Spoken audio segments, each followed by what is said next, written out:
Assalamualaikum warahmatullahi wabarakatuh. Halo, jumpa lagi dengan Bu Nova di video pembelajaran IPA. Masih dalam materi sistem peredaran darah manusia. Kali ini Ibu akan membahas tentang jantung dan peredaran darah. Jantung adalah organ terpenting dalam tubuh manusia dan mempunyai ukuran sebesar kepalan tangan. Jantung berfungsi memompa dan menyebarkan darah dengan mengangkut oksigen ke seluruh tubuh. Jantung terdiri dari 4 ruangan, yaitu serambi atau atrium kiri dan atrium kanan, serta bilik atau ventrikel kiri dan ventrikel kanan. Serambi atau atrium ini terletak pada bagian atas, sedangkan bilik atau ventrikel terletak di sebelah bawah. Darah dari seluruh tubuh akan masuk pertama kali ke serambi kanan, sehingga darah dalam serambi kanan banyak mengandung karbon dioksida. Dari serambi kanan, darah akan melewati katup triskupidalis menuju bilik kanan. Katup ini berfungsi agar darah tidak dapat kembali ke serambi kanan. Darah yang ada dalam bilik kanan dipompa oleh bilik kanan melewati arteri pulmonalis menuju paru-paru agar CO2 dalam darah terlepas dan terjadi pengikatan O2. Darah dari paru-paru mengalir melalui vena pulmonalis menuju serambi kiri, sehingga darah dalam serambi kiri banyak mengandung O2. Darah dari serambi kiri turun melalui katup biskupidalis menuju bilik kiri. Bilik kiri akan memompa darah ke seluruh tubuh melalui pembuluh aorta. Tahukah kamu bagaimana Tuhan merancang jantung dapat bekerja secara otomatis? Jantung memiliki dinding yang tersusun atas otot-otot jantung.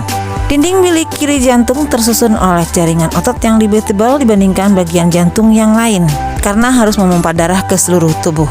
Berbeda dengan otot rangka, otot jantung memang memiliki kemampuan untuk berkontraksi secara tak sadar atau otonom, karena dikendalikan oleh sistem saraf otonom. Di dalam jantung terdapat saraf khusus yang disebut dengan pacu jantung atau pacemaker yang diperankan oleh nodus sinoatrial. Pacu jantung inilah yang berperan dalam pengaturan irama detak jantung.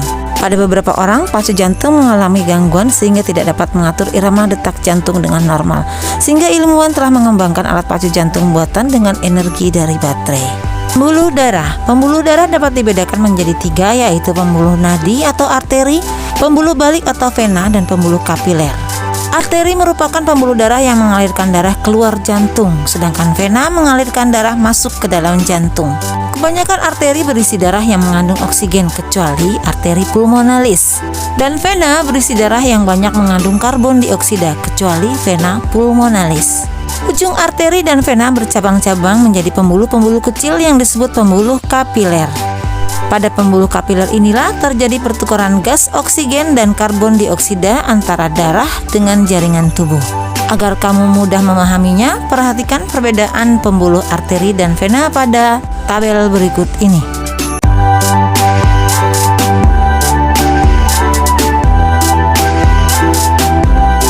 Selanjutnya Ibu akan menjelaskan tentang peredaran darah. Peredaran darah manusia termasuk peredaran darah tertutup karena darah selalu beredar di dalam pembuluh darah. Setiap beredar, darah melewati jantung 2 kali sehingga disebut peredaran darah ganda. Pada peredaran darah ganda tersebut dikenal peredaran darah kecil dan peredaran darah besar. Peredaran darah kecil merupakan peredaran darah yang dimulai dari jantung bagian bilik kanan menuju ke paru-paru, kemudian kembali ke jantung bagian serambi kiri. Peredaran darah besar adalah peredaran darah dari jantung bagian bilik kiri ke seluruh tubuh, kemudian kembali ke jantung lagi bagian serambi kanan. Apakah kamu pernah menghitung denyut jantungmu? Berapa kali jantung berdenyut setiap menitnya? Ternyata, frekuensi denyut jantung dipengaruhi oleh beberapa faktor, diantaranya adalah kegiatan atau aktivitas tubuh, jenis kelamin, suhu tubuh, umur, dan komposisi ion. Orang yang melakukan aktivitas memerlukan lebih banyak sumber energi berupa glukosa dan oksigen dibandingkan dengan orang yang tidak melakukan aktivitas. Untuk memenuhi kebutuhan sumber energi dan oksigen tersebut, jantung harus memompa darah lebih cepat. Pada jenis kelamin, umumnya perempuan memiliki frekuensi denyut jantung yang lebih tinggi daripada laki-laki. Pada kondisi normal, denyut jantung perempuan berkisar antara 72 sampai 80 denyutan per menit, sedangkan denyut jantung laki-laki berkisar antara 64 sampai 72 denyutan per menit. Semakin tinggi suhu tubuh, maka semakin cepat frekuensi denyut jantung. Hal ini terjadi karena adanya peningkatan proses metabolisme, sehingga diperlukan peningkatan pasokan oksigen dan pengeluaran karbon dioksida. Semakin bertambah umur seseorang, semakin rendah frekuensi denyut jantungnya. Pada janin, denyut jantung dapat mencapai 140 sampai 160 denyutan per menit. Hal ini berhubungan erat dengan makin berkurangnya proporsi kebutuhan energinya. Kaitan dengan usia, kita bisa menghitung rata maksimal detak jantung, yaitu 220 dikurang usia. Penelitian terbaru saat ini menemukan rumus terbaru hasil modifikasi dari rumus tersebut, yakni rata maksimal detak jantung sama dengan 208 dikurang 0,7 dikali usia. Berdenyutnya jantung secara normal juga tergantung pada keseimbangan komposisi ion di dalam darah. Ketidakseimbangan ion dapat menyebabkan bahaya bagi jantung. Berikut adalah gangguan atau kelainan pada sistem peredaran darah. Yang pertama adalah jantung koroner. Penyakit jantung koroner terjadi jika arteri koronaria tidak dapat menyuplai darah yang cukup ke otot-otot jantung. Arteri koronaria merupakan pembuluh darah yang menyuplai nutrisi dan oksigen ke otot-otot jantung. Kondisi ini dapat terjadi karena arteri koronaria tersumbat oleh lemak atau kolesterol. Jika otot-otot jantung tidak mendapatkan nutrisi dan oksigen, maka otot jantung tidak dapat berkontraksi, sehingga jantung tidak dapat berdenyut. Gejala dari penyakit jantung koroner antara lain dada terasa sakit, sakit pada bagian lengan dan punggung, napas pendek, dan kepala pusing. Kita dapat mencegah terjadinya penyakit jantung koroner diantaranya dengan melakukan olahraga dan istirahat teratur, menjaga pola makan sehari-hari. Sebaiknya memperbanyak mengkonsumsi sayuran, buah-buahan, biji-bijian, serta makanan yang berserat lainnya. Dan kurangi mengkonsumsi daging, makanan cemilan, dan makanan yang banyak mengandung lemak atau kolesterol. Hindari minuman beralkohol. Dan hentikan kebiasaan merokok. Hindari stres yang berlebihan, serta menjaga berat badan dalam kondisi ideal. Stroke merupakan suatu penyakit yang terjadi karena kematian pada jaringan di otak yang disebabkan oleh kurangnya asupan oksigen di otak. Hal ini terjadi karena pembuluh darah pada otak tersumbat oleh lemak atau kolesterol ataupun salah satu pembuluh darah di otak pecah. Varises adalah satu keadaan di mana pembuluh darah balik atau vena mengalami pelebaran dan terpuntir.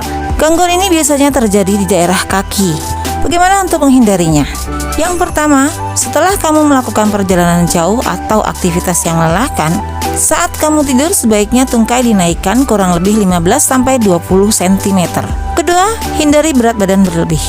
Ketiga, hindari berdiri terlalu lama. Keempat, berolahraga secara teratur seperti berjalan, berenang, dan senam. Terakhir, menghindari memakai sepatu dengan hak tinggi saat aktivitas berat dan dalam waktu yang lama. Anemia merupakan gangguan yang disebabkan karena kekurangan hemoglobin atau kekurangan sel darah merah. Apabila kadar hemoglobin dalam darah rendah, dapat menyebabkan tubuh kekurangan oksigen sehingga tubuh akan terasa lesu, kepala pusing, dan muka pucat. Anemia dapat terjadi akibat terganggunya produksi eritrosit. Kondisi ini terjadi karena tubuh kekurangan zat besi. Anemia juga dapat disebabkan karena terjadinya pendarahan yang hebat. Bagi kamu yang perempuan, anemia dapat terjadi pada saat kamu sedang mengalami menstruasi. Setiap terjadi menstruasi, tubuh akan kehilangan darah dalam jumlah cukup banyak, yaitu sebanyak 50-80 ml dan zat besi sebesar 30-50 mg. Oleh karena itu, agar tidak mengalami anemia, sebaiknya selama masa menstruasi kamu mengkonsumsi makanan yang mengandung zat besi, mengkonsumsi makanan bergizi, dan jika diperlukan, konsumsilah suplemen penambah zat besi. Hipertensi atau disebut juga tekanan darah tinggi terjadi jika tekanan darah di atas 120/80 mm Hg. Gejala penderita hipertensi antara lain sakit kepala, kelelahan, pusing, perdarahan dari hidung, mual, muntah, dan sesak napas. Hipertensi dapat disebabkan karena arteriosklerosis atau pengerasan pembuluh darah, obesitas atau kegemukan, kurang olahraga, stres, mengkonsumsi minuman beralkohol, atau yang banyak mengandung garam, lemak, dan kolesterol. Berbeda dengan hipertensi terjadi akibat tekanan darah yang kurang dari 120/80 mm Hg. Hipotensi disebut juga dengan tekanan darah rendah. Orang yang mengalami tekanan darah rendah umumnya akan mengeluhkan keadaan sering pusing, sering menguap. Penglihatan terkadang dirasakan kurang jelas atau berkunang-kunang, terutama sehabis duduk lama, lalu berdiri dan berjalan. Keringat dingin, merasa cepat lelah, tak bertenaga, detak atau denyut nadi lemah, dan tampak pucat. Untuk menghindari beberapa penyakit tersebut, maka lakukanlah pola hidup yang sehat. Sampai di sini penjelasan Ibu tentang sistem peredaran darah manusia serta gangguan dan kelainannya. Semoga kalian dapat memahami penjelasan Ibu. Jangan lupa subscribe channel ini agar kalian bisa melihat video pembelajaran lainnya. Selalu sehat untuk kalian dan semangat belajar.